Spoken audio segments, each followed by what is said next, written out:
పాడ్యమి నుండి నవమి దేవి నవరాత్రుల వరకు 9 రోజులు 10వ రోజు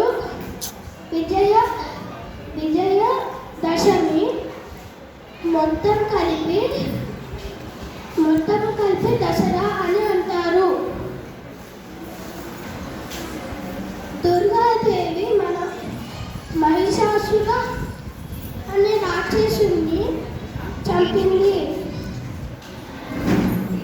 రాముడు రావణాసురుపై విజయం సాధించాడు.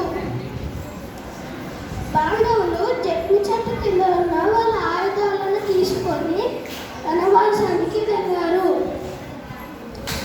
దసరా పండుగ రోజు బొమ్మల కొలువు పెట్టుకోవడం